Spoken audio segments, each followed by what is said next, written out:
What's going on, guys? Firewolf Tech here, showing you guys the MSI Ventus 3X 4070 Ti Super graphics card. This GPU features 3 fans and a heatsink to keep it cool, and 16 gigabytes of GDDR6X video memory. So let's first unbox the MSI Ventus 3X 4070 Ti Super, and this is going to be the overclocked edition.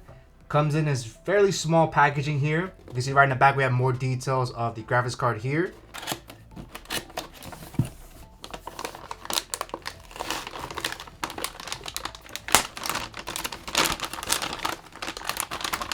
Let's go ahead and pull it out. Alright guys, and there we have it here. 4070 Ti Super. It's gonna have this really nice silver color here, and the rest is pretty much gonna be black. If you're gonna mount it horizontally, you're basically gonna be seeing this faceplate on top here. It's gonna be all black. So for ports here, we're gonna get one HDMI 2.1 and 3 DisplayPort 1.4 ports, which should be more than enough to connect all of your monitors. And we can see right over here the connector here to power the graphics card here.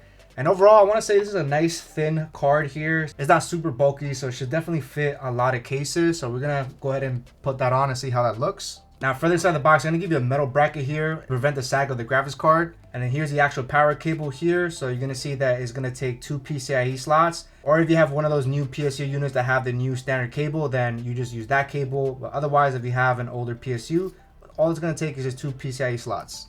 And then finally, we're gonna get a nice quick start guide that nobody pretty much reads. Alright, here is the graphics card horizontally mounted on my gaming PC here. This is featuring the NZXT H9 Elite case with Lian Li fans. Now the graphics card itself is not really flashy at all. There's no RGB lighting at all. In my opinion, it's not aesthetically pleasing.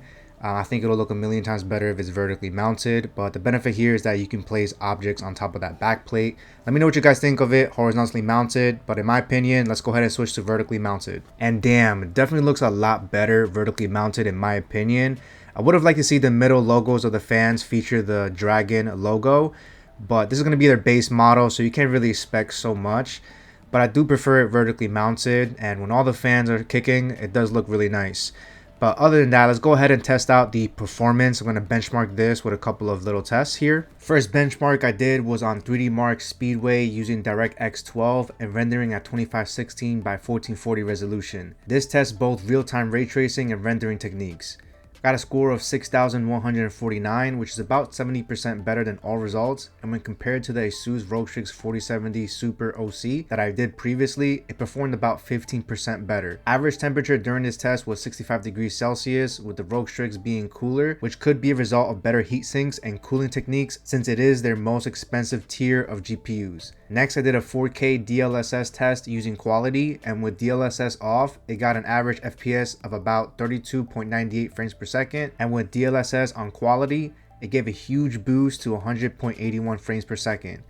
Running that same test on 1440p resolution got me an average of 70.86 FPS without DLSS, and 160.72 FPS with DLSS set to Quality. With these results, I can confidently say that this is a great card for 1440p gaming, but I personally wouldn't recommend for 4K gaming if you want to play anywhere close to 144 or more FPS. Testing it out on Modern Warfare 3 multiplayer on small action-packed maps with the 1440p resolution and extreme graphics got me about 140 to 160 FPS, and when enabling DLSS to Quality, FPS boosted to around 190 to 220 FPS, which is great for high refresh rate monitors. I also had similar performance when testing out Forza 5 on the highest graphic settings.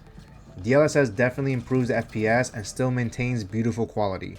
The price for this MSI Ventus 3X 4070 Ti Super is $830, which is only $30 higher than the base price Founders Edition, so you're getting a lot of value out of this card. The size of this card makes it easy to fit in a lot of cases, and for 1440p gaming, this does the job and will recommend it. I personally don't like the aesthetics of the card. For that, I would recommend looking into MSI's higher tiered cards like the Gaming X or the ROG Strix version, which in my opinion looks the best. If you're interested in getting this graphics card or the mini tech that you've seen in this video, I will have affiliate links down below, which also helps and supports the Firewolf Tech channel.